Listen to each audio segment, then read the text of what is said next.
Bien, hola a todos, bienvenidos. Esta es la edición número 12 del Congreso de Interfaces. Esta es la última comisión del día de hoy. Eh, y de este ciclo de Interfaces 12 vamos a dar comienzo a la Comisión Pedagogía e Investigación Disciplinar K. Antes de eso, quiero contarles que el Congreso de Interfaces es un espacio en el que los protagonistas de la comunidad educativa de América Latina y España comparten experiencias pedagógicas significativas, intercambian vivencias, validan proyectos y consolidan estrategias. Hoy estamos con expositores que me gustaría que se presenten, que cuenten desde qué lugar del mundo se conectan hoy a esta comisión y vamos a darle paso a la primera expositora del día de hoy, que es Diana Bustamante. Diana, bienvenida. Hola, buenos días para todos. Muchas gracias por el espacio. Yo vengo en representación del Colegio Mayor de Antioquia, ubicado en Medellín, Colombia. Y el día de hoy voy a transmitirles, compartirles esta experiencia que se llama Metodologías Creativas en el Aula. Ahí lo tenemos ya en pantalla. Sí, se ve perfecto. Bueno, muchas gracias. Bueno, este es un proceso que hemos empezado a desarrollar este semestre con varios compañeros docentes de la institución universitaria Colegio Mayor de Antioquia y el propósito de esta investigación justamente es poder como caracterizar esas metodologías creativas que actualmente se están implementando en el aula y que a veces son un poco anónimas o que, digamos, carecen de registro y de exaltación a través de procesos de investigación y que justamente vemos que en esos procesos creativos que están muy asociados a los procesos artísticos, por ser nosotros una facultad de arquitectura e ingeniería, pues podemos encontrar tal vez algunas estrategias replicables que le sirvan a otros colegas de otros cursos o de programas similares. Entonces, lo que buscamos con esta investigación es profundizar en esos procesos pedagógicos para entender pues esa experimentación en el aula y esa experiencia creativa que tiene el estudiante. Hemos, digamos, definido algunos objetivos o algunas metas. Es primero analizar esas teorías, ¿cierto? Hacer como un estado del arte, un marco que nos permita entender qué hay, qué se ha dicho, dónde estamos situados. El segundo momento, pues, o el segundo objetivo tiene que ver con identificar al interior de nuestra universidad esas metodologías o prácticas, evaluar el impacto y los resultados que están teniendo para luego contribuir a la mejora de nuestros procesos pedagógicos. Cuando hablamos entonces de estas prácticas artísticas, pues tenemos que decir que tiene que ver no solamente con un tema del objeto, sino que puede tener relación con lo textual, con lo tridimensional, con lo gráfico, con lo visual, y que hay algunos desafíos que hemos venido encontrando, y es la que mencionaba al inicio, y es que muchas veces no hay una socialización, un registro, no hay un juicio tal vez como tan marcado de documentar este material docente y que hay algunas oportunidades también que es, por ejemplo, reforzar todo el tema de los resultados de aprendizaje, que es una ley reciente que hay en Colombia de enfocar todos los currículos, no es un tema de objetivos, sino más hacia esos resultados que va a tener el estudiante al final de desarrollar un curso. La metodología en términos generales pues está enmarcada en los objetivos que les mencioné, un análisis teórico y documental, que esta primera parte es la que vengo a compartirles hoy. Como decía, el proyecto está en unas fases iniciales, pero nos parece que este rastreo que hicimos puede servir de base para otras investigaciones y para tener un piso conceptual sobre el cual desarrollar y generar ideas. El segundo, pues, es el trabajo de campo, que es seleccionar, hacer como un ejercicio de filtro a través de la selección de algunos de los cursos donde hemos identificado que estas estrategias pedagógicas creativas se presentan con mayor recurrencia, hablar obviamente con los docentes y estudiantes. Luego pasaremos a una fase de análisis donde ya se harán unas fichas síntesis y se empezarán tal vez como a identificar de manera más concreta, pues como todos estos procesos. Y por último, pues la parte de divulgación, que nuestro enfoque es no solamente generar pues un documento, sino poder hacer una especie de taller o workshop con docentes, pero también un espacio expositivo donde podamos mostrar los resultados que han logrado los estudiantes, pues como en estas experiencias destacadas. Entonces, en esta primera etapa, que es, digamos, nuestro avance hasta el momento, nos dimos cuenta, pues, que esto tenía que ser asimismo un trabajo en equipo. Somos en este momento 4 coinvestigadores y empezamos a generar este tipo como de tableros donde íbamos agregando información, íbamos enlazando conceptos, pero eso nos llevó, digamos, en un segundo momento a generar este diagrama porque nos dábamos cuenta que esto no necesariamente era un tema lineal, como un autor lleva a otro y un concepto al otro, sino que realmente parte es como de una interacción de diversos factores, de diversos aspectos que están relacionados con las metodologías creativas en el aula. Entonces, este diagrama que les estoy mostrando se va a ir, digamos, encendiendo, mostrando los enlaces más importantes y los autores que hemos encontrado. Entonces, lo primero que vemos es que tenemos un marco, ese marco fundamentado por 4 pilares: pedagogía, creatividad, el aula, por supuesto, y herramientas y técnicas. Y a partir de la interacción de estos 4 pilares es que empezamos, digamos, a encontrar estos conceptos alrededor de las metodologías creativas. Entonces, cuando hablamos de las herramientas y de la creatividad, pues es el qué, ¿cierto? ¿Para qué hago estas metodologías creativas? Pues para fomentar la innovación, el pensamiento divergente, la generación de nuevas ideas. Cuando hablamos, yo paso por acá, cuando hablamos del cómo, tiene que ver con ese tangible, que es lo que me ayuda, digamos, justamente a la pedagogía.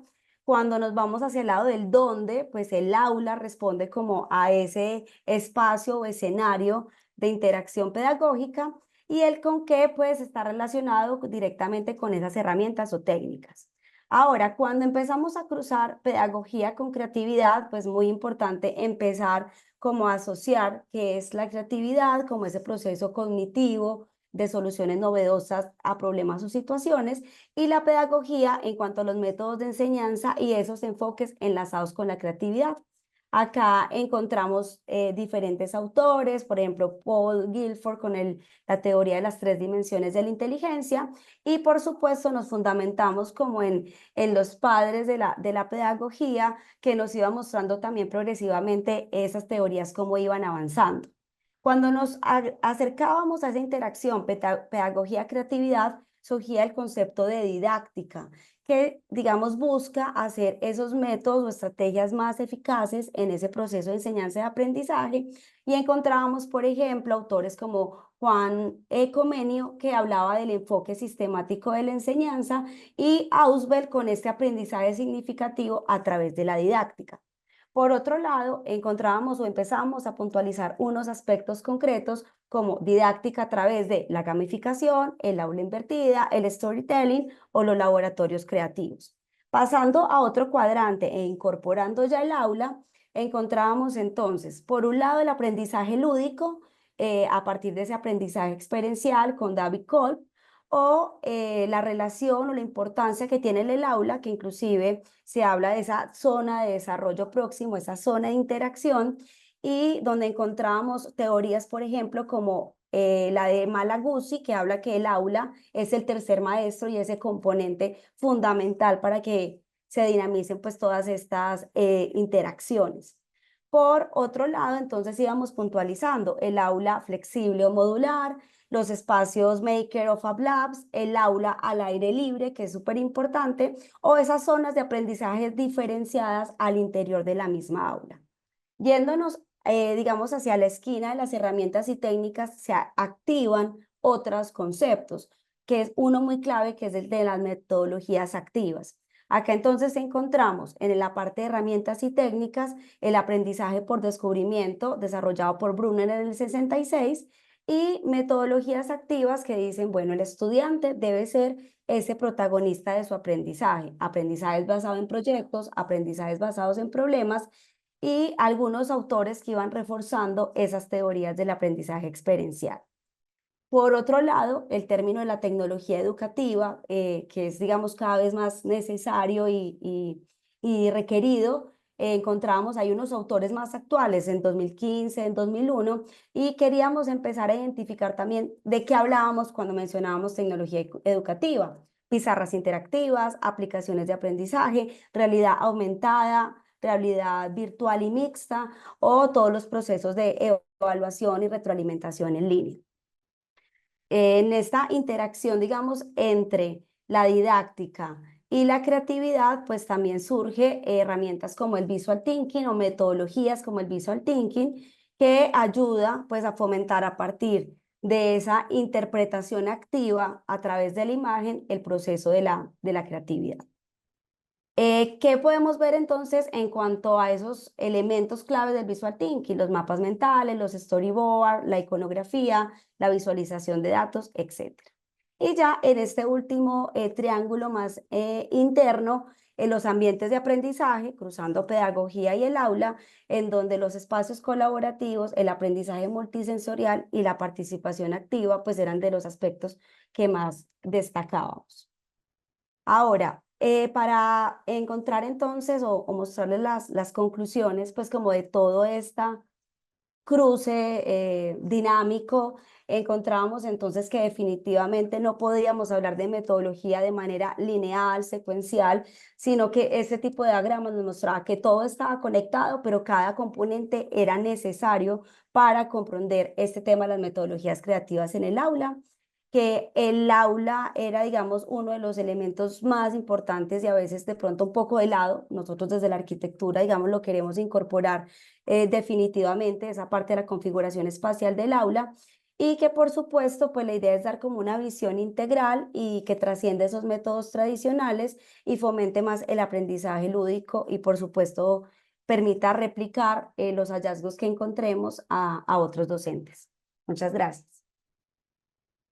Gracias, Diana, súper interesante y Gracias. también me encantó la forma en que lo contaste con este gráfico, quedó súper clara la idea. Así que bueno, si hay preguntas. Gracias. Es muy, muy, muy rápido, pero ahí está.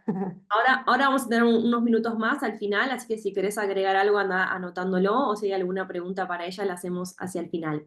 Vamos a dar paso ahora sí al siguiente expositor, que es Carlos Cordero. Carlos, bienvenido, contanos desde dónde estás. Bueno, muy buenos días, un placer saludarles. Mi nombre es Carlos Cordero, represento a la Escuela de Diseño de la Universidad Dr. José Matías Delgado de El Salvador. El tema que traigo para compartir esta mañana es la analogía visual, uno de los proyectos que desarrollamos dentro de la Cátedra de Semiótica de la Imagen. Esta es una asignatura teórico-práctica que introduce al estudiante en la fundamentación de la semiótica de la imagen para la comprensión de los procesos de decodificación sígnica e inferir la efectividad comunicativa de una imagen.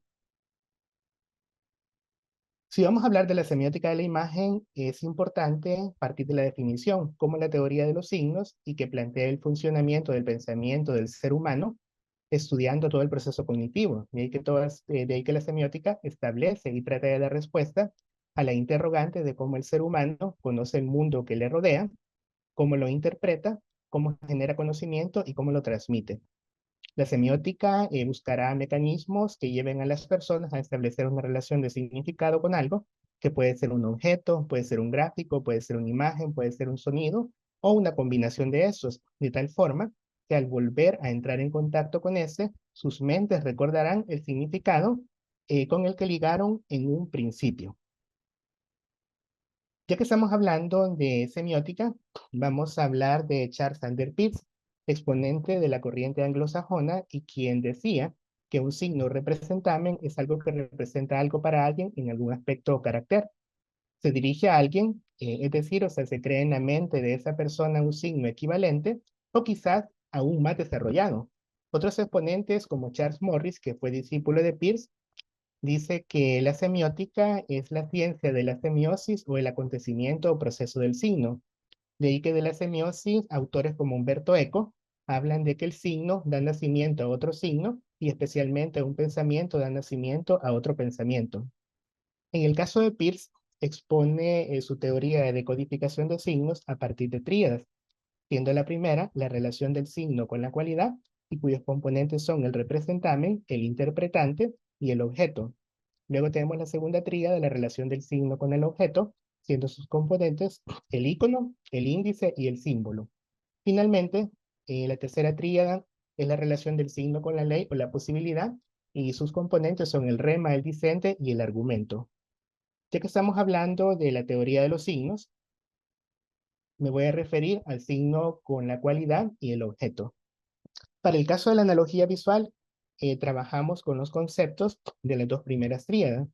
En la primera, correlación del signo con la cualidad, el representamen constituye las cualidades materiales de una imagen y que puede ser desglosada en elementos visuales como la forma, el color, la textura y el tamaño, o elementos relacionales como la dirección, la posición, el espacio y la gravedad, para a partir de este primer encuentro hacer alusión a un objeto pasando por una imagen mental llamada interpretante, que el interpretante al final es un sujeto cultural y a partir del primer estímulo sensorial que fue generado por el representante.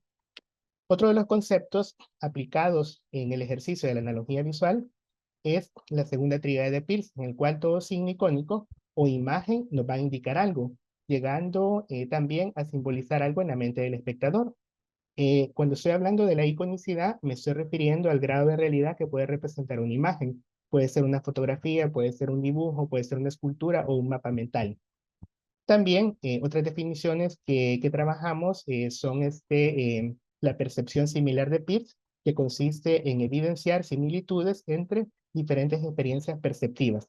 De ahí que las personas tienden a comprender el mundo que les rodea a partir de la comparación. Esto me lleva a describir nuestro ejercicio, partiendo de la definición de la analogía. En cuanto a la analogía, esta es una operación retórica cuyo objetivo es la persuasión empleando un lenguaje figurado con el cual una palabra o una imagen expresa una idea en términos de otra. Algunas figuras retóricas son la metáfora, el símil, la alegoría, la parábola, para mencionar algunas. En el ejercicio que nosotros trabajamos, tiene por objetivo diseñar una pieza de comunicación visual a partir de una analogía y que refleje una postura ideológica favorable o desfavorable dentro del ejercicio a través de una temática de corte polémico. De hecho, trabajamos temáticas de corte polémica. Con esta actividad potencializamos la conceptualización en los futuros diseñadores gráficos, identificamos en una imagen sus cualidades como representamen, reconocemos en una imagen el valor simbólico que ésta contiene y finalmente organizamos una pieza de comunicación visual a partir de un mensaje verbal y una imagen analógica. Con esta dinámica buscamos hacer conexiones entre el pensamiento convergente y divergente, también desarrollar un pensamiento crítico ante diversas temáticas y problemáticas sociales que están ancladas a su vez en los ODS, como el ODS 4, educación de calidad, ODS 10, reducción de las desigualdades, entre otros.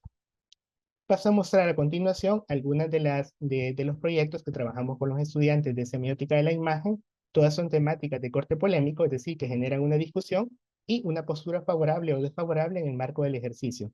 El primer tema es aborto. Se ha creado una imagen analógica y un copy bastante fuerte, que dice, tu rosario no va en mis ovarios. Luego tenemos otra pieza, el tema es poliandría. En este caso, ambas son posturas favorables hacia estas temáticas y en el caso de esta segunda imagen, el copy que lo representa, no limites lo que puedes sentir. A continuación, tenemos una postura desfavorable y una postura favorable hacia un tema también polémico. Aquí en El Salvador es un tema polémico, el tema del matrimonio homosexual. Tenemos una postura desfavorable a partir de la imagen que está en el lado izquierdo y tenemos una postura favorable, que es la imagen que está al lado derecho y que utiliza además elementos simbólicos como el arco iris, la paleta y busca hacer también una experiencia más sensorial. Entonces, ambos estudiantes, uno representa una postura desfavorable y el otro una postura favorable. Luego tenemos una problemática social que es la bulimia, que está anclado también a un trastorno psicológico y también a un trastorno alimenticio. Nuevamente, a partir de una analogía, hemos buscado desarrollar un elemento sensorial en el cual evoque el vómito de una manera analógica. Posteriormente, tenemos ese otro proyecto que es una visión crítica hacia la inteligencia artificial, que de una manera sarcástica también se ha buscado representarlo con la frase cerebro sin cerebro. Luego, una postura favorable hacia esa otra temática, esa es la reencarnación. Esa es una postura a favor.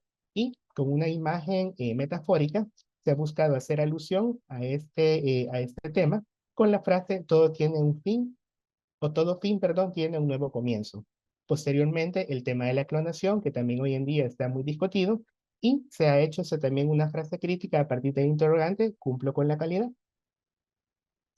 Luego, la siguiente temática es una crítica al fundamentalismo religioso, cómo las religiones pueden llegar a esclavizar a la humanidad. Y se ha hecho una postura crítica a través de la pieza con la frase ¿por qué esclavizarte? A continuación, el tema de la eutanasia también es un tema muy discutido al día de hoy y en este caso se genera un debate a partir de un interrogante, una muerte ética, tú lo decides. Y es ahí lo que representa esa imagen analógica.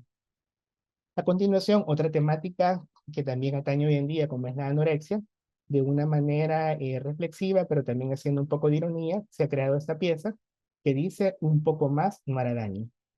A continuación, tengo este otro ejemplo, el cual es el tema del racismo y se ha hecho una analogía con respecto a que los perros veran en dos colores.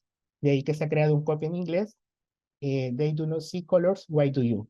Para poder retratar esa temática. Luego, tenemos otro tema también muy polémico, que es la legalización de las drogas como una alternativa para la reducción de la violencia en las sociedades. Y este estudiante la ha retratado de esta manera con la frase, dale paso libre al tráfico. A continuación, la siguiente pieza es la pena de muerte, también que es muy discutida hoy en día. Y esta es una postura favorable con esta frase que dice, hay quienes se ganan su boleto de entrada. Nuevamente, el tema de la anorexia con respecto a los estándares de belleza de la sociedad actual y en este caso las consecuencias que puede traer. De ahí se crea esta imagen con una frase que dice llegó a su peso ideal.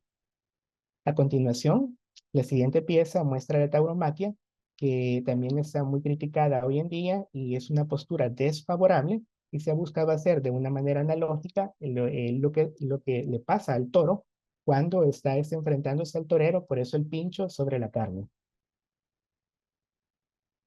Luego esta es la fecundación in vitro, también es una temática muy polémica, pero esta es una imagen en la cual la postura es favorable. Se ha utilizado un pitahaya de una manera muy ingeniosa para poder retratar la fecundación in vitro, tratando de hacer alusión al óvulo y también a los espermatozoides. Finalmente, tengo esta pieza que es con la que termino la muestra. El tema es la xenofobia, sobre todo un tema muy polémico con la mezcla de culturas. También cómo está anclada también a la migración ilegal. Y esta es la muestra que quería compartir. Es un ejercicio que hemos desarrollado a lo largo de 8 años en la Cátedra de Semiótica de la Imagen, el segundo año de licenciatura en diseño gráfico, y al día de hoy nos ha proveído resultados interesantes. Los estudiantes son los que toman las fotografías con cada uno de sus medios a su alcance. Y eso es lo que quería compartir. Espero haya sido de su agrado. Muchísimas gracias por la atención. Muchísimas gracias, súper interesante, excelente trabajo de los alumnos, felicitaciones para ellos. Bueno, si hay preguntas las respondemos al final. Bueno, vamos a dar comienzo ahora a una de las primeras exposiciones que trae Edith Luna, que va a ser junto a Carlos Baigorria. Edith, ¿estás por ahí? Bien, ahí veo que ya estás compartiendo la pantalla, muy bien. Perfecto. Edith, solo yo no te escucho. ¿Estás con el micrófono Perdón, muteado? perdón, estaba Ahí está. muteado. Sí, Cuando quieras puedes comenzar. vamos a dar, sí, gracias. Vamos a dar inicio a nuestra presentación denominada Creatividad e Innovación en la Enseñanza de la Sintaxis Inglesa. Bueno, el motivo de esta experiencia que venimos a compartir con ustedes hoy es el hecho de que tenemos una asignatura dentro de las carreras del departamento inglés que en cierta forma está comenzando a desaparecer. ¿En qué sentido? En que la gramática inglesa está siendo, en algunos planes de estudio, absorbida por lo que se denomina la lengua inglesa, el estudio de la lengua inglesa porque no se separan entre sí, tienen mucha relación, no es solo el estudio del vocabulario, sino el estudio de lo que sería la estructura de la lengua. Sin embargo, en nuestra universidad, la Universidad Nacional de Catamarca, la gramática inglesa tiene esta entidad propia, constituye un espacio en primero, segundo y cuarto años, y es por eso que vengo a presentar esta innovación pedagógica a ustedes y a todos quienes nos están viendo en esta ocasión. Bien, perdón, el origen el de la problemática en sí es esto de tratar de llegar a los alumnos de una manera ¿cómo decirlo?, más motivadora, más entretenida, más lúdica. Sentíamos que estábamos trabajando de un modo académicamente correcto en pos de estos objetivos que tienen que ver con el estudio de la gramática estructural aplicado a las producciones de los alumnos. Sin embargo, hacía falta hacer otros giros más y pensamos con el resto de la cátedra que lo más importante sería trabajar sobre formas de evaluación. Es por eso que comenzamos a trabajar, creo que está aquí, hacer un cambio en lo que refiere al análisis de oraciones, de párrafos, de textos, estos ejercicios semiestructurados que suelen hacerse, y comenzamos a trabajar lo que es la narración, porque sentíamos que, dado que la mayoría de los contenidos teóricos se desarrollaban en el primer cuatrimestre, el momento de aplicarlos en el segundo era un momento donde los pescaba, perdón el término, donde los encontraba a nuestros alumnos cansados. Es por eso que había que hacer algún giro en lo que era la propuesta metodológica, en especial de práctica y de evaluación, y es por eso que tomamos las narraciones. Obviamente que para narrar tenemos que generar ideas y los temas comunes para trabajar eran las anécdotas y lo paranormal. Considerábamos que era oportuno trabajar la narración porque era una forma de recuperar estrategias, ideas, una forma de transferir lo que ya habían aprendido en la lengua inglesa de primero y segundos años, en lo que tiene que ver con producción escrita y la composición de los textos literarios. Es así que, posterior a una serie de producciones que los alumnos realizaban, no por la producción misma, sino que este es el material sobre el cual luego habrían de trabajar el análisis, consideramos hacer una transferencia de un proyecto que ya veníamos trabajando con el profesor Carlos Baigorría, el profesor de artes visuales, en lo que tiene que ver con la creatividad a partir de determinados instrumentos. ¿Por qué?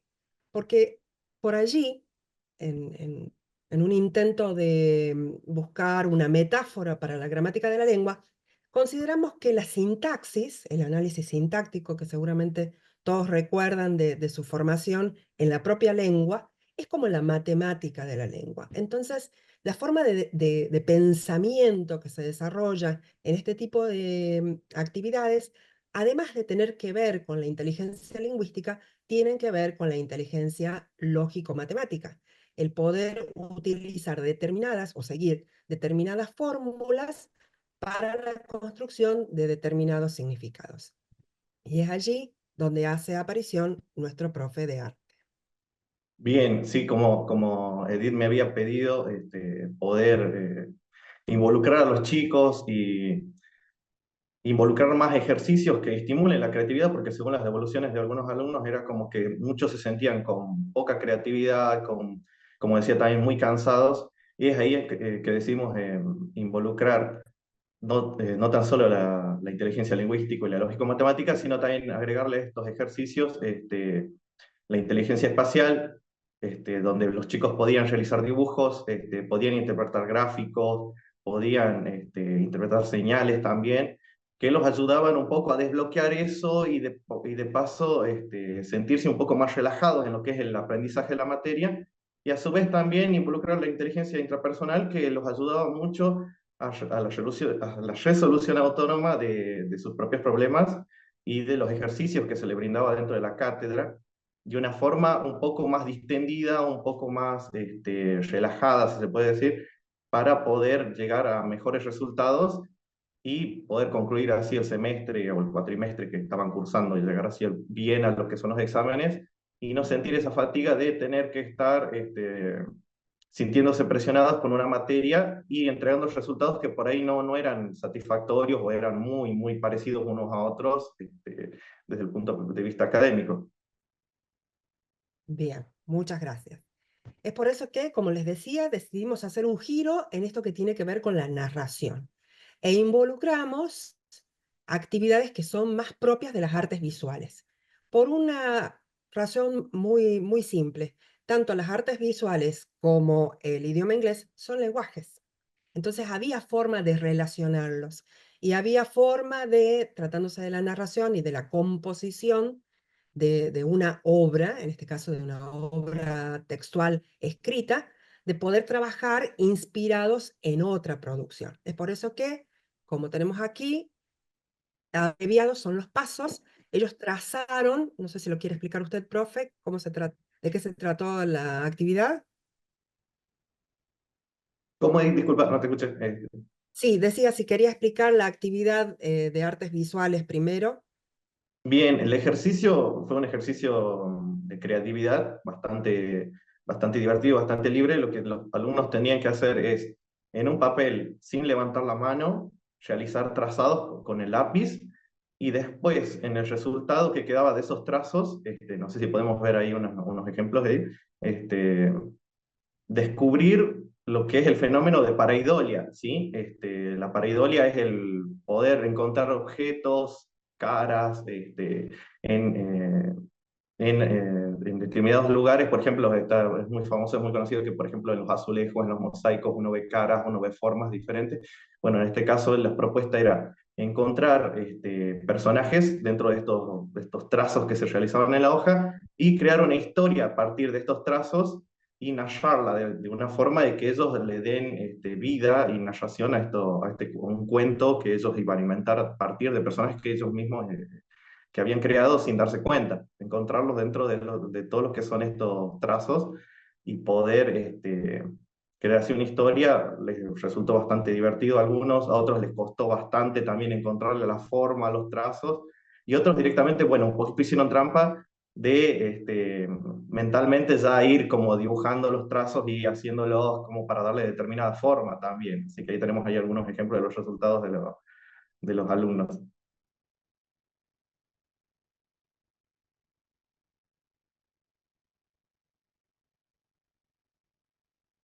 Y como les decíamos, este era el disparador, porque a partir de esta producción ellos tenían que hacer el análisis del texto escrito, el tipo de oraciones, las diferentes funciones, las categorías gramaticales, y posterior a este análisis poder producir una segunda versión mejorada de este pequeño cuento que les tocaba producir y analizar.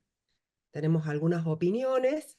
Esto ha sido un cambio que parece algo muy sencillo, pero bastante rotundo en lo que es la pedagogía dentro de este tipo de actividades. Como digo, uno está acostumbrado a que esto sea, no es obviamente de las ciencias exactas, pero que tenga cierta exactitud. Entonces suele trabajarse con textos con cierto rigor científico o con cierto rigor académico, y de repente estaban produciendo su propio material que ellos creaban a partir de este instrumento de las artes visuales, y pudiendo mejorar esas propias producciones. Como les decía, esto tiene un origen, y el origen es haber podido trabajar con el profesor de arte también en otro año de cursado de la materia, que es en cuarto año con la gramática contrastiva, en lo que tiene que ver con la transferencia del conocimiento. Y es por eso que, bueno, nos sentimos motivados y pudimos implementarlo en segundo año. La idea ya en este proyecto originario era esto, ¿no? De poder tomar al arte como herramienta para la transferencia de conocimientos y como un enfoque alternativo para enriquecer los procesos de enseñanza y aprendizaje en el aula. ¿Qué es lo que vemos? Mayor compromiso, mayor motivación, poder personalizar las actividades, que hay una disposición a la experimentación y al aprendizaje, que se fomenta la creatividad y el pensamiento crítico y que podemos aplicar nuevas formas de evasión y retroalimentación. Sabemos que esto recién comienza porque el cambio debe ser un proceso dinámico que no se da esporádicamente, sino que se va definiendo a partir de diferentes prácticas. Es por eso que queríamos compartir esta experiencia particular de este año dentro de la Cátedra Gramática Inglesa 2, basándonos en lo que Michael Phelan dijo en 2001, que debemos indagar más sobre nuestras propias prácticas con nuevas formas de motivar, hacer uso de todos los estilos de aprendizaje, introducir las inteligencias múltiples, integrar el pensar y en el proceso descubrir la pasión y el propósito moral que hacen que la enseñanza sea lo que nos gusta, emocionante y efectiva. Muchas gracias. Muchísimas gracias. La verdad es que para mí es hermoso poder estar de este lado y poder ver todas las formas creativas que usan los profes. La verdad que es muy interesante. Edith, si te parece, vamos a dar paso a Antón y luego expones vos, así te dejo unos segundos para que hagas la siguiente exposición. Entonces, ahora sí, de la mano de Antón. Antón, bienvenido. Muchas gracias, buenos días. Día. Contanos desde dónde estás. Eu falo from Brasil, Rio de Janeiro. Olá a todos, meu nome é Antônio Pontes. Sou investigador na Fundação Casa de Rui Barbosa, ubicada em Rio de Janeiro, Brasil. Me gostaria de agradecer por la oportunidade de participar do evento com você. Me gostaria aproveitar esta oportunidade para desculpar-me por meu espanhol e vou apresentar em português. Ok? Perfecto. Mapa literário, um estúdio georreferenciado de escritores do Museu de Literatura Brasileira.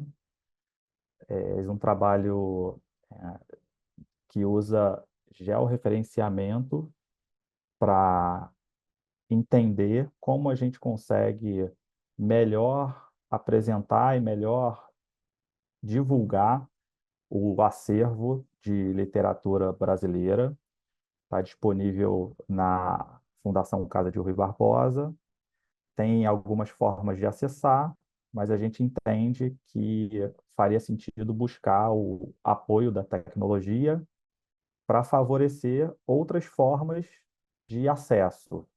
Então, aqui é uma das iniciativas nossas de entender como a humanidade digital consegue sinalizar para a gente o apoio de tecnologias e aproximação com as ciências humanas para a gente fazer a tecnologia transformar o mundo físico de uma forma efetiva. Então, nesse caso, a gente está pensando em estruturar novas formas de recuperação da informação, como o Caio sugere nos trabalhos de pesquisa dele, e Laura traz a visão de se a gente conseguir trazer tecnologias computacionais, a gente consegue melhorar a forma que a sociedade realiza seus objetivos. E Marx traz também uma outra visão com base em humanidades digitais, que é a intensificação do uso das tecnologias no que a gente aproxima das produções humanas, né? Então, são formas inovadoras que podem apoiar a construção do conhecimento humano de outras formas. Então, a gente começou a pensar como a gente poderia usar, por exemplo, o georreferenciamento, dado que o conteúdo da base que a gente tem é um conteúdo já bem estruturado, que a gente consegue ter, além de acesso a toda a produção dos autores, dos escritores, a gente tem também algumas informações que favorecem outras formas de visualização, e aí uma delas foi o georreferenciamento. Aqui vocês podem ver um exemplo de onde está a Fundação Casa de Rui Barbosa, aqui no Rio de Janeiro.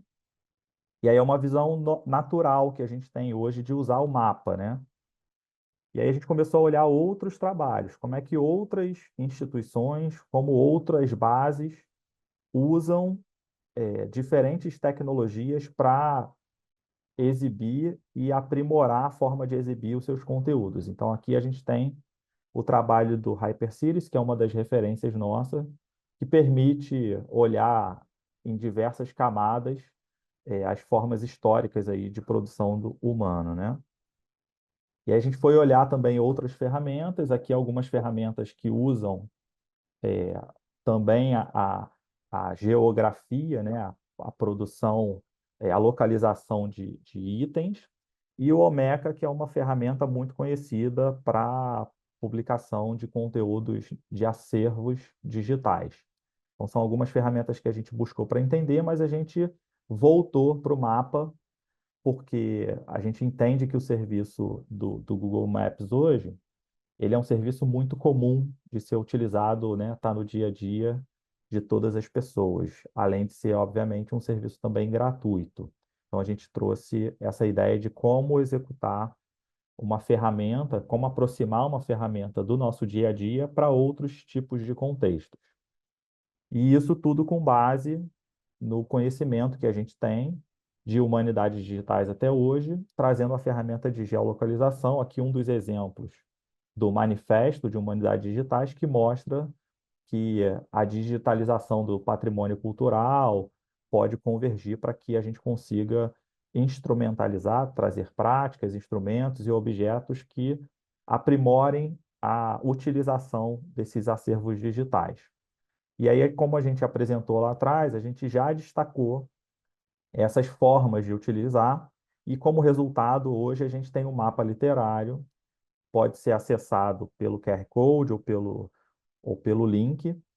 É um mapa já no próprio ambiente do Google Maps, então é fácil das pessoas utilizarem. Aqui estou, não sei se vocês conseguem ver, mas eu tenho um vídeo aqui de como a gente pode usar o mapa hoje, né? E esse mapa é um mapa super interativo, que a gente consegue não só navegar para entender onde, né, qual é a cidade, origem desses escritores, como a gente também consegue, ao clicar em cada um desses escritores, entender como é que a gente consegue acessar, aqui um exemplo de como a gente acessa o conteúdo, nesse exemplo de Maria Clara Machado. E aí vocês conseguem entender naturalmente que a gente consegue, navegando de uma forma mais dinâmica, acessar esses diferentes conteúdos dos escritores, né, que está na nossa base do acervo, né, literário. E aí, para trazer como construção desse objetivo em si, a gente entende que preservar é uma das principais etapas, né, principais atividades do museu, mas um outro forte objetivo é sim disseminar a forma de disponibilizar e estimular o uso desses acervos, desses conteúdos.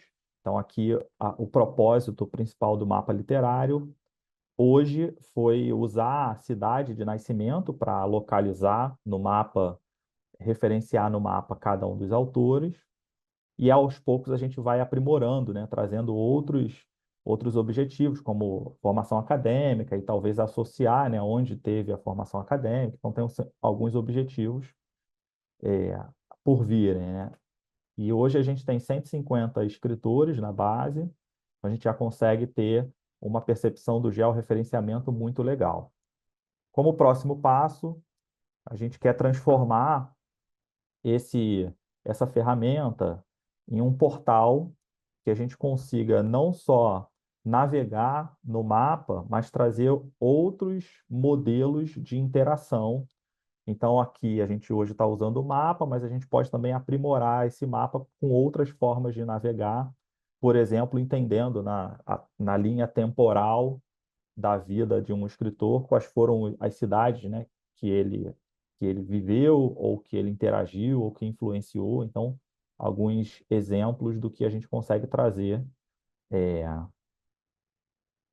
conectando diferentes formas, diferentes maneiras de navegar em um determinado conteúdo.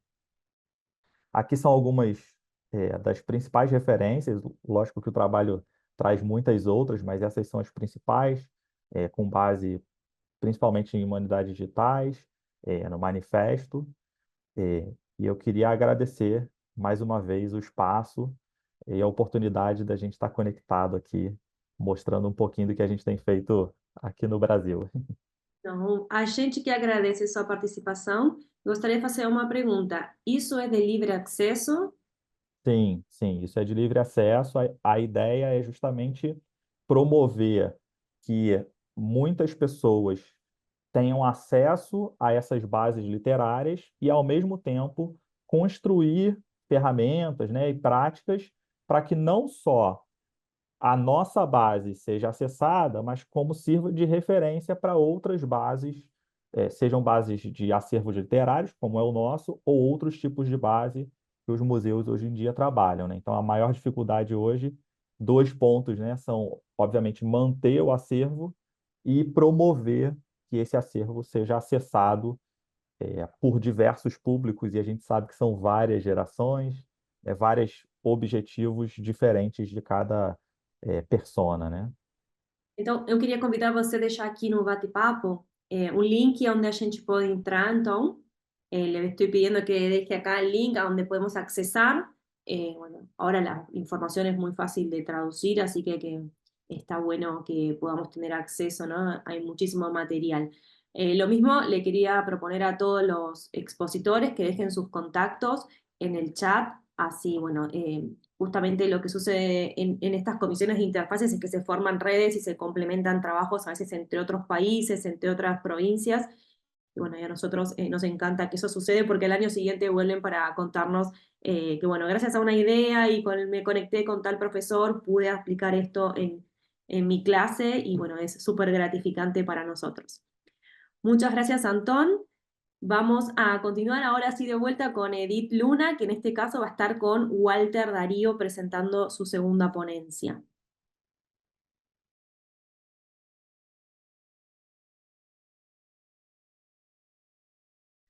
Buenos días, ¿qué tal?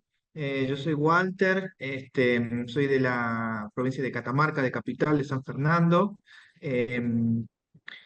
Bueno, la profe Edith Luna es profesora de la universidad, yo soy profesor de la Secretaría de Extensión Universitaria y esta exposición cuenta más que todo una experiencia que ya tiene varios años y lo bueno de contar experiencias que han perdurado en el año es que cada vez podemos evidenciar, digamos,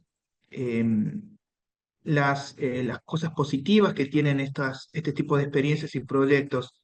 Para darles, para comenzar y darles una idea, comienza hace ya casi 10 años, un poco más, como un voluntariado de todos los estudiantes de la universidad, del profesorado de inglés, para brindar talleres en centros vecinales, en lugares donde por ahí es de difícil acceso el idioma, ya que en muchos lugares solamente pueden acceder personas que pueden pagar un instituto privado y en las escuelas, en las primarias y en las secundarias, a veces los niveles son muy bajos.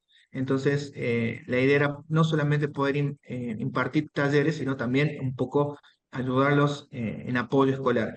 Y así surge esta idea del voluntariado que cada vez tomó forma, se convirtió en una agrupación, no solamente ya de estudiantes, sino ya después de egresados y de profesores, de vecinos también que ya participaban activamente y profesores de la Secretaría de Extensión Universitaria también que apoyaban esta iniciativa. Hasta que llegamos hace un par de años a conocer esta asociación, que es una asociación de familias con familiares con discapacidad motora, ¿sí? Mayormente, cognitiva, en donde es una asociación que básicamente se sustenta con una cuota social, con una ayuda también un poco de la municipalidad de San Fernando, básicamente, como decimos, a todo pulmón.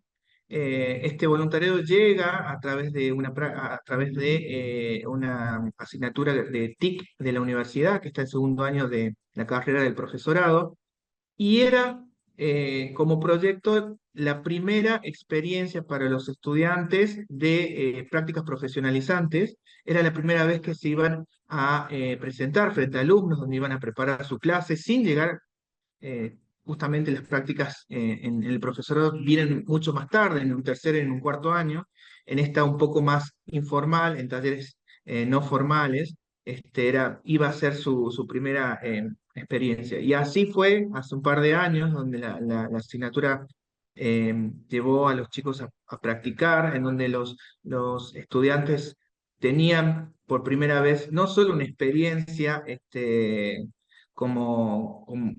práctica docente, sino también una experiencia de vida, una experiencia humana, de poder acercarse a estos jóvenes que oscilan entre los 15 a 60 años de edad, que están en este lugar, que pasan toda la mañana, desde las 9 hasta las 3 de la tarde a veces, que es un lugar de contención, es un lugar donde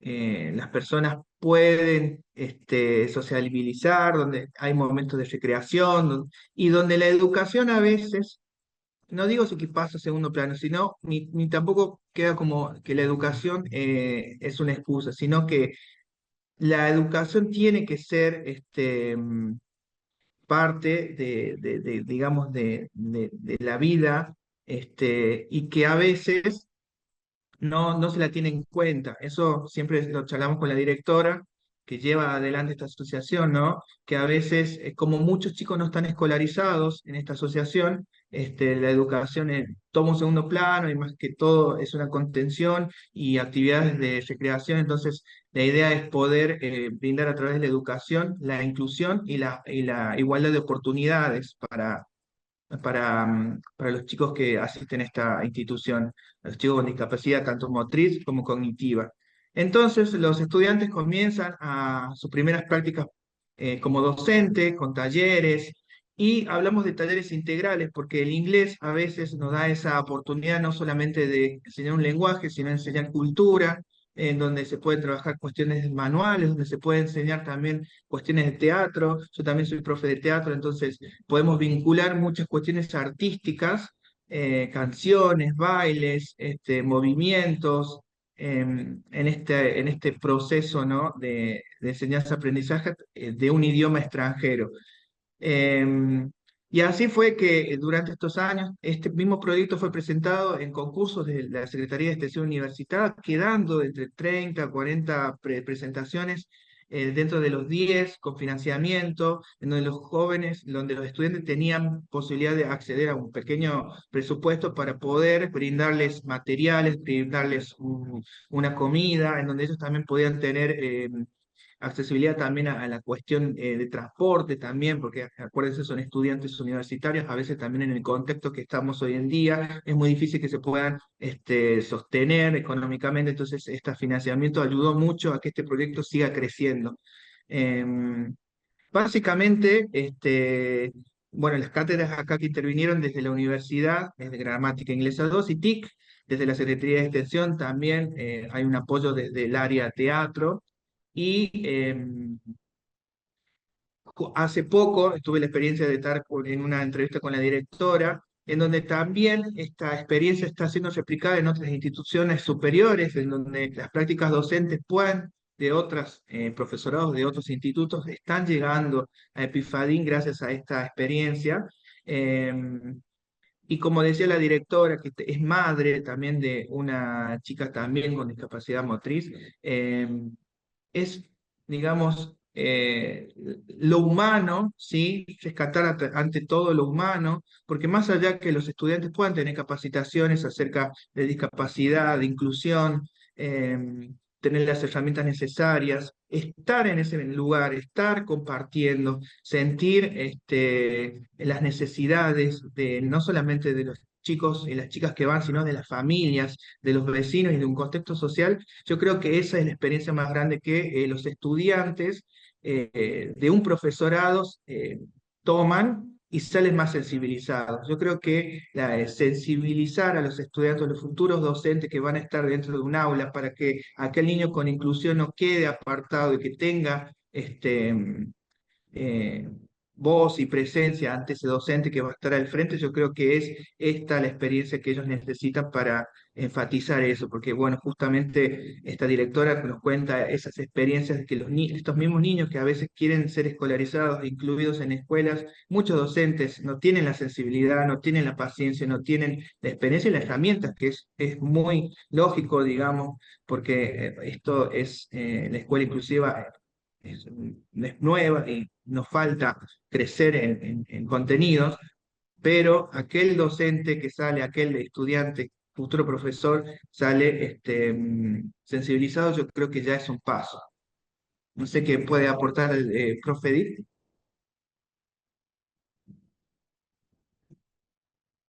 Bueno, simplemente agregar que esta experiencia es, como lo dice el título, dentro de las primeras que tienen lugar en la formación de la carrera del profesorado de inglés de la Universidad Nacional de Catamarca, puesto que las prácticas propiamente dichas, perdón, tienen lugar en tercero y cuarto año y nuestros alumnos son de segundo.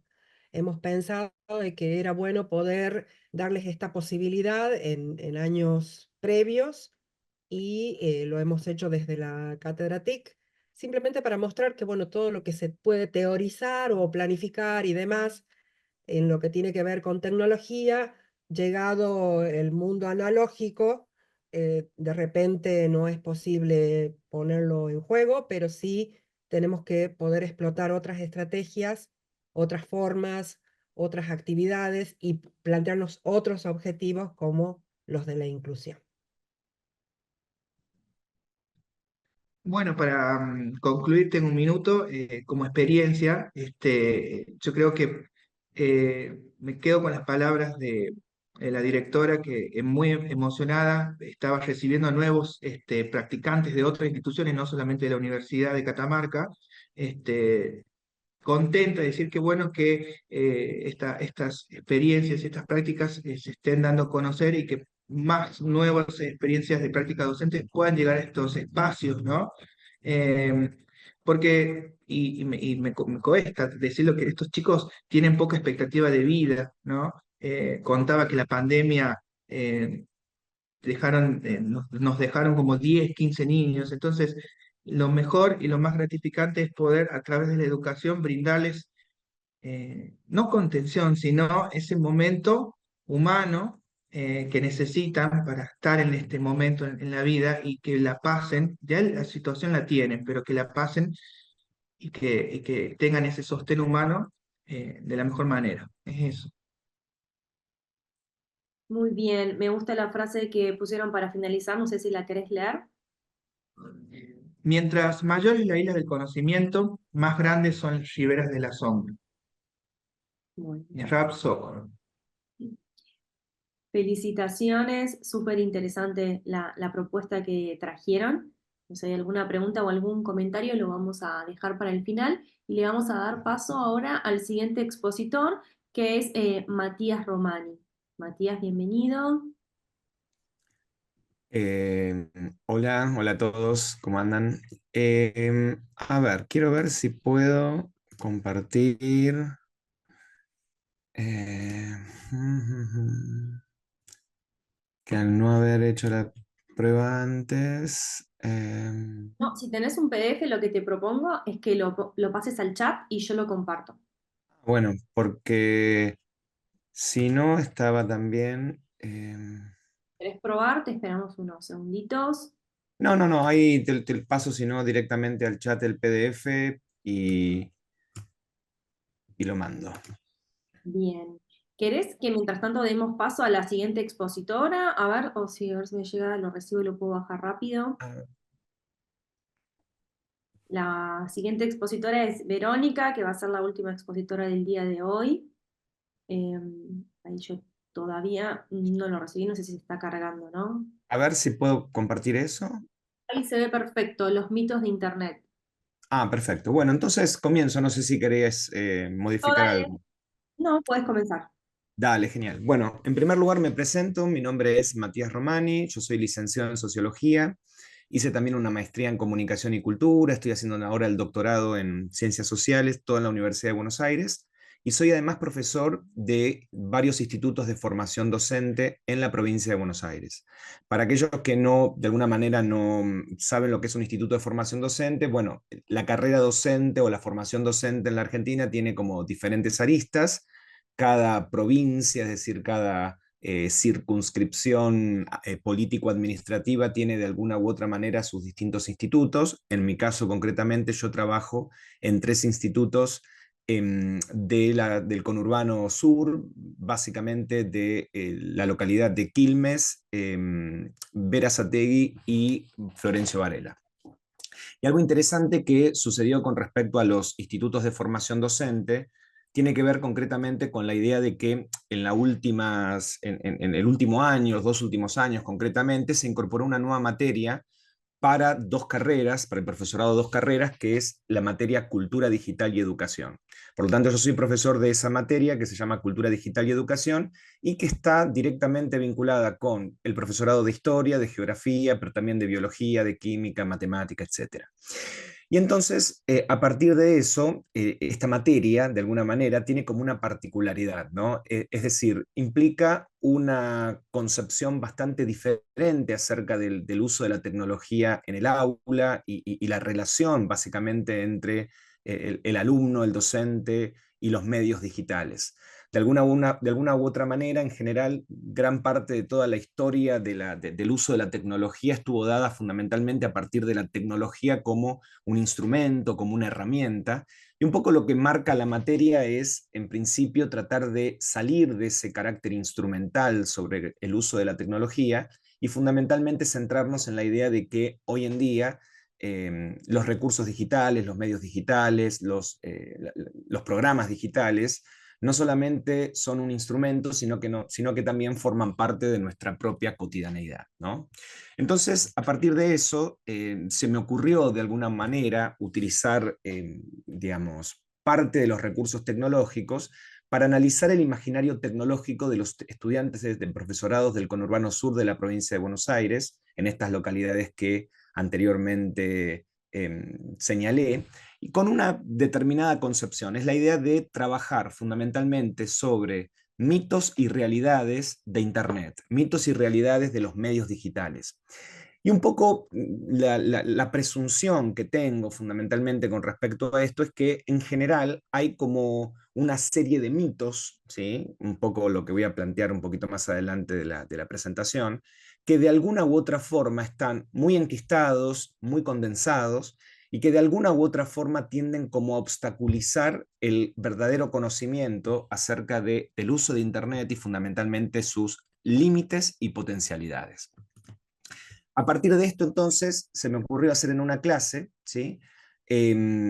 Instrumentar una encuesta, ¿sí? Para los alumnos. Esto lo hice básicamente durante 2 ciclos lectivos, esto es en el 2023, pero también en el 2024, en los diferentes cuatrimestres.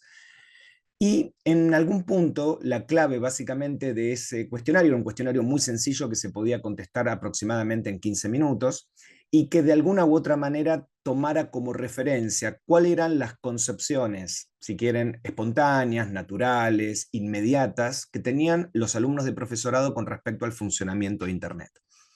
Por lo tanto, ese sería como el punto de partida, es decir, la resolución del cuestionario.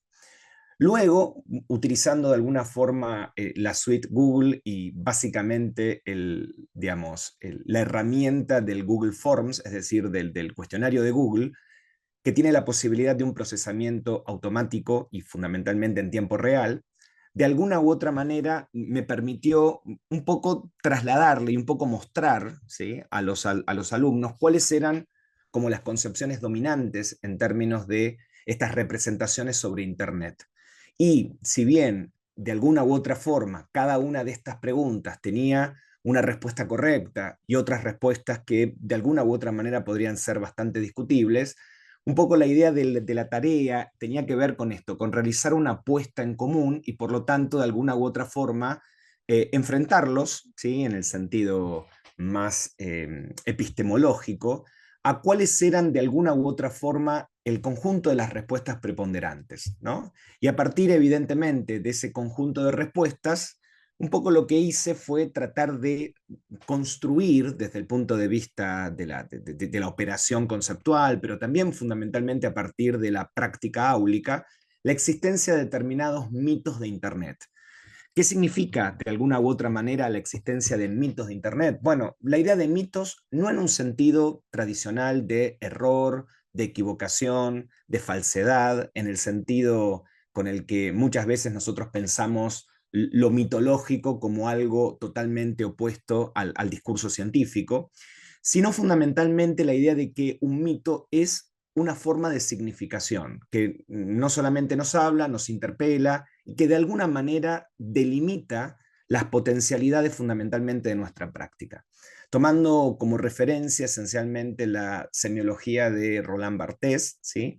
Planteo de alguna forma que los mitos no ocultan nada, sino que principalmente su función es más bien una función ideológica que consiste en deformar más que de hacer desaparecer. Y en algún sentido también, a partir de la idea de mitos, esto me permite como introducir un elemento, creo yo, que es muy interesante, vinculado fundamentalmente a la epistemología francesa, como es la noción de obstáculos epistemológicos que aparece fundamentalmente en la obra de Bachelard, ¿sí? Entonces, bueno, la idea en ese sentido fue tratar de analizar de alguna u otra manera los resultados de estas preguntas y ir conformando de alguna u otra manera como una mitología vinculada esencialmente a Internet. En primer lugar, la primera pregunta consistía en preguntarle a los alumnos dónde se almacenan los videos que están en YouTube, ¿no? Y algo interesante es que si bien obviamente las preguntas tenían que ver con respuestas posibles, ¿no?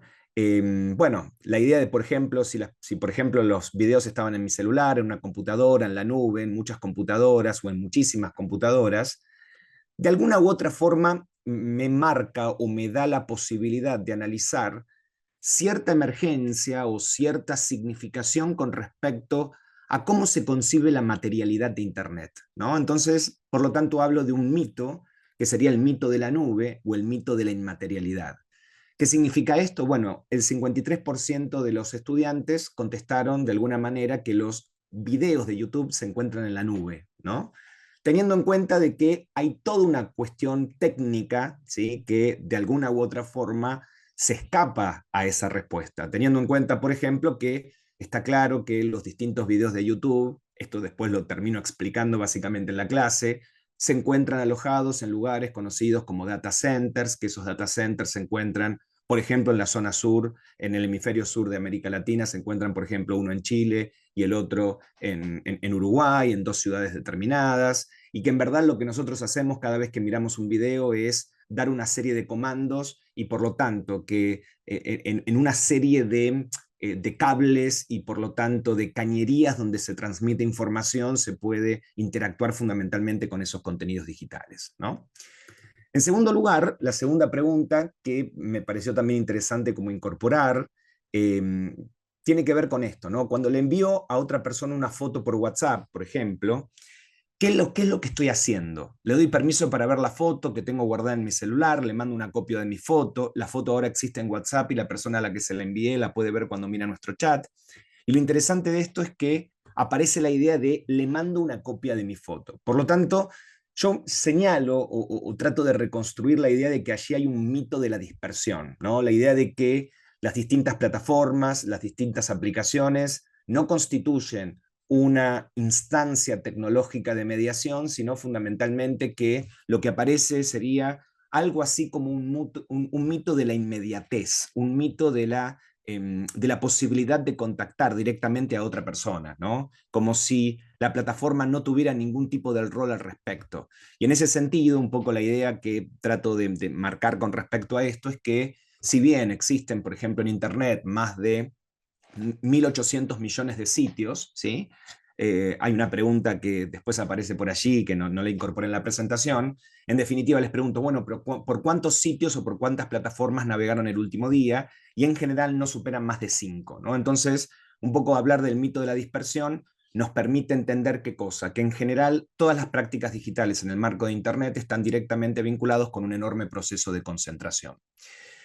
En tercer lugar, ¿sí?, aparece la cuestión de la gratuidad, ¿sí?, que en general, bueno, también es un mito, la idea de que en Internet las cosas son, o los contenidos son gratuitos, ¿no? En general, la cuestión de la gratuidad aparece más bien reflejada en las respuestas del 68,1% de los que han respondido. En general, esto es un mito bastante débil, lo podríamos plantear en ese sentido. Plantea la idea de que Internet no es gratis, que las plataformas de alguna u otra manera o los sitios de Internet utilizan otro tipo de recursos económicos esencialmente para financiarse, ¿no? Por lo tanto, bueno, también es importante esto, ¿no? La idea de presentar las diferentes formas de financiamiento de las plataformas digitales, como un poco señala, por ejemplo, Cristóbal Cobo, la idea de mercado de tres partes, del modelo freemium, del modelo, no sé, podríamos decir, de diferentes modelos de donaciones, etcétera, como para dar cuenta necesariamente de que existe un costo implícito a las actividades digitales y que de alguna u otra manera ese costo alguien lo termina pagando. En cuarto lugar, un cuarto mito que sería el mito de la igualdad, ¿sí? Ante la pregunta, ¿te parece que Internet es un lugar justo donde todos los usuarios, personas y empresas tienen las mismas oportunidades y las mismas posibilidades de acceso? Está claro que el 78% contestó que no. Esto de alguna manera plantea que hay también una debilidad en relación con el mito de la igualdad y el mito del acceso. Y un poco desde el punto de vista pedagógico, trabajar sobre el mito de la igualdad me permite incorporar o introducir dentro de la clase la noción fundamentalmente de brecha digital, de desigualdad digital y de inclusión digital. Y por último, quizás en este sentido, una de las últimas cosas que se están discutiendo hoy en día con inteligencia artificial, etcétera, lo que podríamos nosotros definir en relación con el mito de la neutralidad y de la relativa opacidad que tienen los distintos sitios de Internet. Bueno, la pregunta es, ¿Internet es un lugar opaco o poco claro donde las opiniones de algunos valen más que las de otros?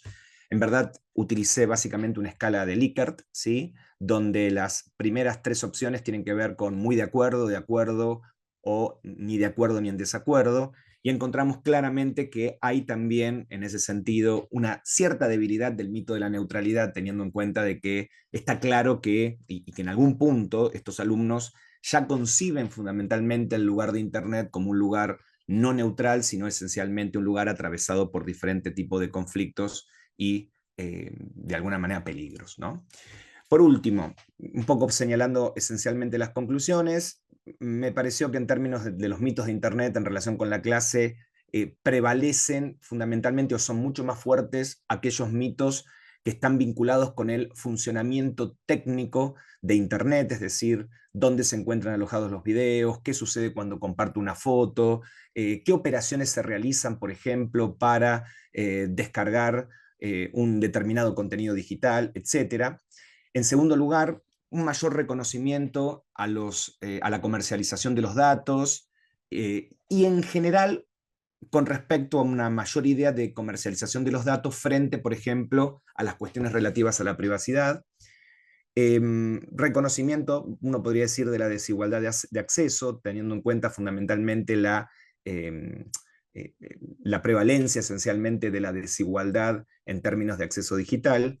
Y por último, también cierto reconocimiento de la opacidad de las plataformas, es decir, la idea de que, por un lado, la cuestión del acepto los términos y condiciones termina volviendo a las plataformas digitales y fundamentalmente a la arquitectura de la web como un lugar esencialmente poco transparente. Muchas gracias.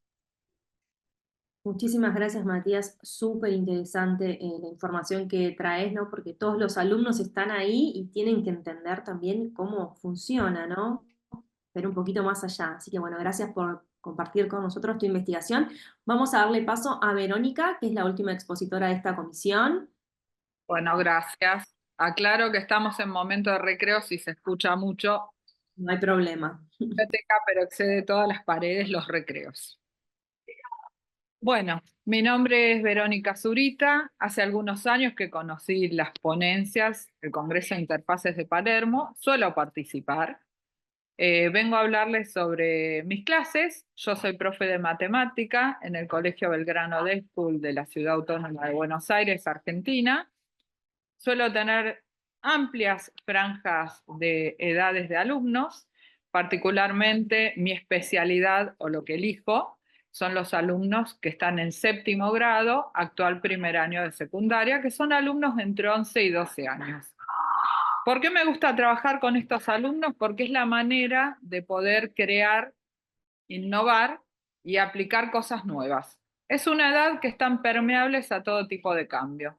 Así que hoy les quiero compartir mi experiencia durante este año con la inteligencia artificial. Así que espero que salga todo bien. Voy a compartir. Si no, Pame, me avisás. A ver. Ahí ya se empezó a compartir muy bien. Ponemos a presentación Pame. completa. Ahí, ya lo veo. Perfecto. Ahora está cargando. Ahí está. Lo que les vengo a contar es sobre las clases de matemática. Habitualmente trato de utilizar mucho contenido visual, mucha gamificación. Y este año tuve la suerte de participar del lanzamiento de un proyecto nuevo acá en el Belgrano de School, que es una plataforma que utiliza, o mejor dicho, busca provocar en el alumno que aplique todas las capacidades, que aplique en sus inteligencias múltiples, que provoque una motivación para que el alumno pueda utilizar todas las inteligencias. Actualmente, y no lo podemos desconocer, la mayoría de las clases suelen ser, digamos, expositivas, clases al 100% expositivas en muchas ocasiones. ¿Y por qué no aventurarnos a integrar la inteligencia artificial en estos momentos, ya que tenemos acceso, como una herramienta de cambio? Siempre o tendemos a abarcar nada más que una inteligencia, la intelectual. ¿Y por qué no integrar todas? Así que nosotros utilizamos la inteligencia artificial, que puede ser una herramienta como en sus momentos fueron surgiendo todas las herramientas nuevas. ¿Por qué aplicarlo en la educación? Porque si nuestros alumnos hablan en el idioma de todo lo tecnológico, nosotros también, como bien nombraban las ponencias recién, ¿por qué resistirnos, aferrarnos al papel, al pizarrón y no ir abarcando un poquito más allá de lo conocido? En este caso, esta plataforma que utilizó el Colegio Belgrano de School, donde yo pertenezco, es una plataforma llamada Century, que no es nueva, porque la inteligencia artificial, si bien se conoció o el boom fue este año, se viene utilizando hace varios años. Esta plataforma, esta aplicación Century, lo que hace es integrar todo lo que es la neurología, la pedagogía, la inteligencia artificial, para crear trayectorias escolares específicas para cada alumno. Ustedes se preguntarán qué manera sería para poder realizar todo esto. Lo que hace Century es, a través de un docente que selecciona las tareas que el alumno va a tener que realizar, es adaptarse, ver, detectar el error que cometió el alumno, asignar otras tareas para que el alumno pueda solucionar, superar este error que cometió. Y asimismo, como es muy visual, y es una aplicación que es lo que nuestros estudiantes utilizan a diario, minuto a minuto, se ven motivados y hay una ruedita donde aparece su rendimiento y ningún alumno quiere tener la ruedita incompleta. Genera como una autocompetencia. ¿Por qué voy a tener un 50% si quisiera tener un 90 o un 100%? Lo identifica con distintos colores y esto provoca que el estudiante lo asuma como un desafío y pueda avanzar en las tareas sin que el docente tenga que estar diciéndole hiciste la tarea, no hiciste la tarea. Century utiliza la visualidad, presenta el tema con un video. Por supuesto, esto acompaña a nuestras clases. No es que nos reemplaza, que es el mayor temor de todos cuando apareció la inteligencia artificial. Esto es una herramienta que nosotros podemos potenciar y complementar nuestro trabajo. Presenta el video con el tema, un video resumen, por supuesto no reemplaza nuestra explicación. Presenta una tarjeta que es muy visual. Si el alumno no ve el video, no ve la tarjeta, no se va a completar esa ruedita de rendimiento que ellos tanto quieren. Y después, las actividades se presentan de forma individual. ¿Qué quiero decir con individual? Justamente aprovechando la tecnología, Century le da a cada alumno un ejercicio diferente. Diferente porque tiene distintos números, diferente porque es la pregunta diferente. Entonces esto provoca que si el alumno está de modo presencial con sus compañeros, la actividad la tiene que hacer de manera autónoma. No tienen todos la misma ejercitación. Si está de manera virtual, desde su casa, puede ver el video, puede ver la tarjeta y puede realizar las actividades. Este tipo de actividad también le permite al alumno corregir. Si el alumno ve que hizo una pregunta que le marca inmediatamente que está incorrecta, va a tratar de leer y de ver cuál es la correcta. Y por supuesto, como lo vengo mencionando, como provoca la superación sin saberlo, probablemente ingrese a la tarea nuevamente y la realice en su totalidad nuevamente para tener un mejor porcentaje. Bueno.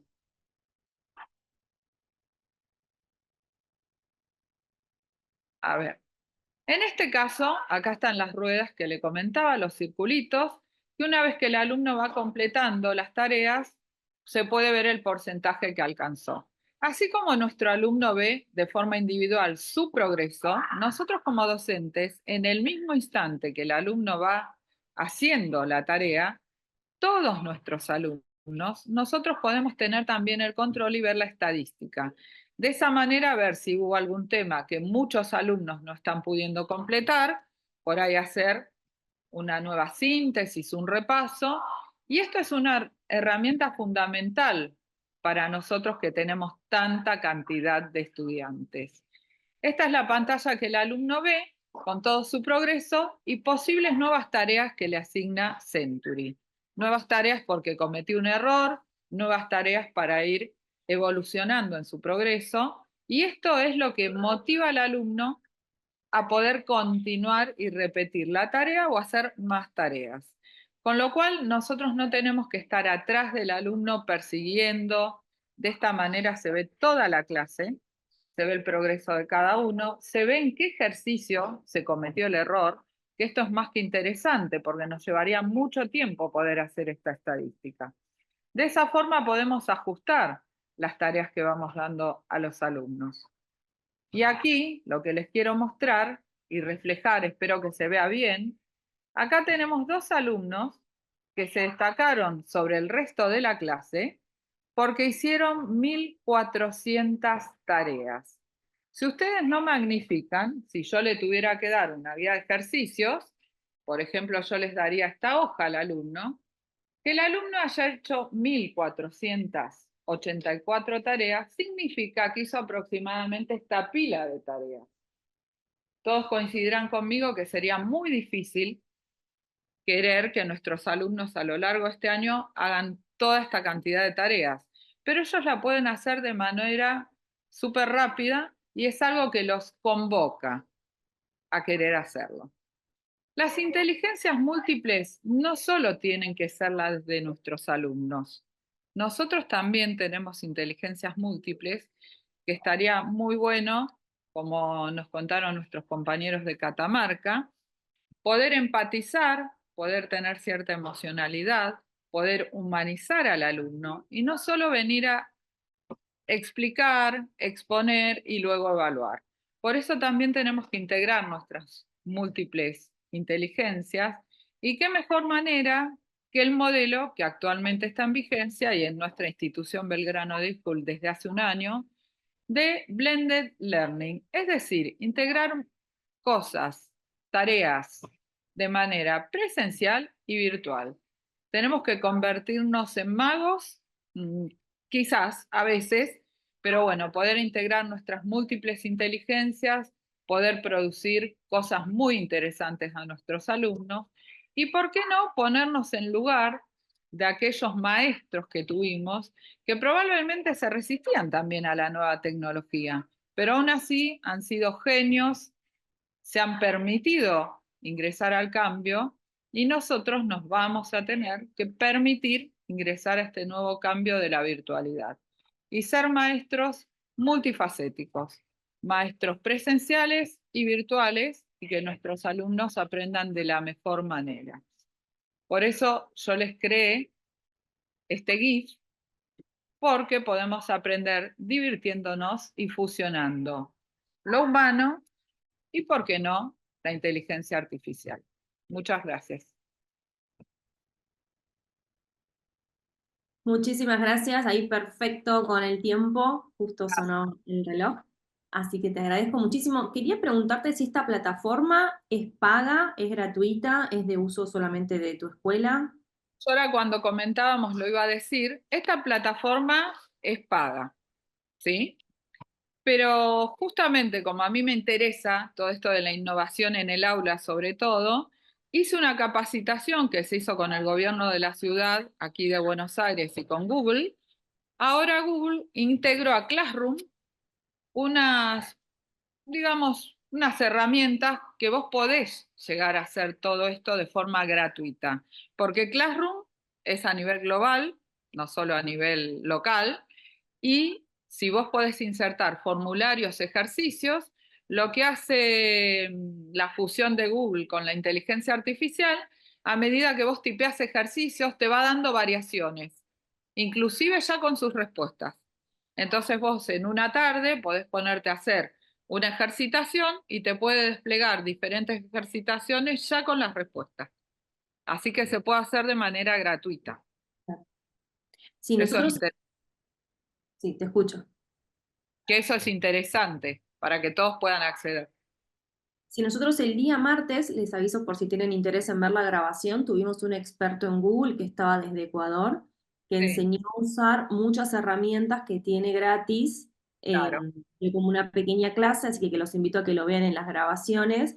Y dijo algo muy interesante, que en vez de generar esta resistencia, un poco al final de tu presentación, de decir, no, no queremos que ingrese, que tienen que tomarlo como aliado, porque va a ayudar a muchas, incluso tareas burocráticas. Él dio varias ideas que llevan mucho tiempo a los docentes. Es una herramienta, un secretario virtual para Claro. todos los docentes. Y pasó en todas las épocas, por eso yo busqué estas imágenes de los pizarrones. Probablemente todo el mundo se resiste al cambio, pero el Tuvimos paradigma algunas, cambió. perdón, Sí. tuvimos algunas ponencias que decía que hubo una resistencia terrible a la entrada de las calculadoras a las clases de matemática. Vos como profesora de matemática hoy es una herramienta. Exactamente, nos tenemos que adaptar y aparte los tiempos así lo requieren. Yo en mi resumen de 100 palabras puse algo y cada vez que uno lee pandemia dice otra vez la pandemia. Pero la pandemia nos marcó diferentes alumnos y diferentes prácticas docentes. Tenemos muchos alumnos con adaptaciones, ustedes también les pasará. Ahora me enteré hace poco, tengo una alumna particular de la Universidad de Bolonia y Bolonia también se adapta a sus alumnos. Eso es algo también a tener en cuenta. Y estas herramientas te sirven muchísimo estas adaptaciones. Bueno, ya ingresando en el debate, ¿alguien quiere responder a Verónica si tiene alguna situación similar en clase? ¿O quieren hacer algún otro comentario? No, pues Bien. realmente más que una pregunta, Verónica, creo que fue, pues en general, como bastante fructífera la jornada.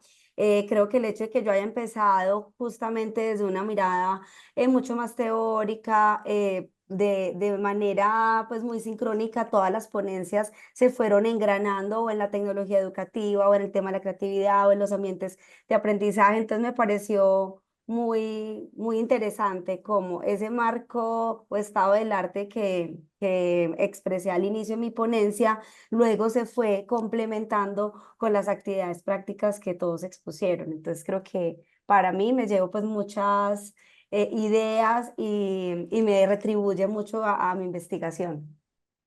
Bueno, Bueno, que su... ¿Alguien más? Verónica, perdón que te interrumpí de nuevo. Oh, no.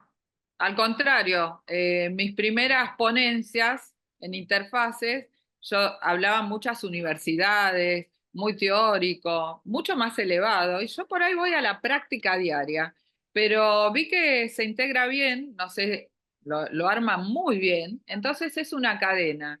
Avanzamos de lo más tecnológico quizás a la bajada a tierra, que es con los alumnos. Así que estuvo muy bien encadenado. Sí, la idea es que en estos espacios se cuenten experiencias dentro del aula, porque bueno, creo que es enriquecedor para todos, ¿no? A veces con muchos recursos, a veces sin ningún recurso, entonces creo que estimula la creatividad y también es un espacio donde pueden divulgar las herramientas que ya crearon, como en el caso de Antón, y por ahí puede servir si alguna escuela tiene, no sé, clases de portugués, por ejemplo, o en el caso de Carlos, que trajo lo que es... El link. Sí, que trajo, bueno, el trabajo de sus alumnos de fotografía, que es maravilloso, las imágenes pueden servir como referencia para disparar temas en clases, a veces se invitan a participar así por Zoom en las escuelas, así que para mí trabajar acá es maravilloso, yo aprendo muchísimo, para mí esta es una semana de capacitación, así que bueno, espero que para ustedes también sea enriquecedor y que bueno, que si tienen tiempo cuando estén subidas las otras comisiones, que como son en simultáneo en algunas no se pueden participar en las dos al mismo tiempo, puedan también verlas. Así que bueno, si alguien más quiere agregar algo, hacer algún comentario, este sería el momento de hacerlo. Bueno, yo quisiera agregar que esta es una maravillosa oportunidad para conocer experiencias de colegas que están en otra parte de América Latina o España, tratando de mejorar el proceso de enseñanza-aprendizaje en el aula. Y es ahí donde es un encuentro enriquecedor. A mí me gusta mucho la plataforma de interfaces porque es un encuentro entre colegas en los cuales podemos aprender mutuamente en las diferentes actividades. Y me siento muy contento. Es la tercera vez que participo y esperaría pues el próximo año también poder traer otra experiencia en el aula, porque de eso se trata. Al final el conocimiento hay que socializarlo y tenemos que también aprender de los logros, de los aciertos y de los desaciertos que posiblemente tengamos dentro de las diferentes experiencias dentro del proceso de enseñanza-aprendizaje. Así que yo me siento muy contento y me llevo valiosa enseñanza esta mañana. Buenísimo, gracias. ¿Alguien más quiere agregar algo? Eu queria agradecer, Pamela, o espaço. É a minha primeira vez aqui no Interfaces, mas a gente já acompanha, né, os trabalhos há muito tempo. Então, acho que é bem legal principalmente o fato da gente criar conexões e entender que a gente está buscando bem em comum, né? Melhorar aí a utilização da tecnologia para transformar o nosso dia a dia. Então, obrigado, Pamela, e toda a organização do evento pelo espaço. Bueno, soy yo que les agradece a todos ustedes por su tiempo, por haber compartido generosamente también su conocimiento con otros colegas. Para mí es un orgullo que estén acá, les agradezco muchísimo. Y bueno, los espero a todos en el próximo año, Interfaces 12. Espero que puedan avanzar con sus investigaciones y sus proyectos y bueno, nos cuenten en el próximo Interfaces las novedades en el aula de cada uno. Muchísimas gracias por haber participado. Muchas gracias, Pame. Muchas gracias. Hasta luego, nos vemos.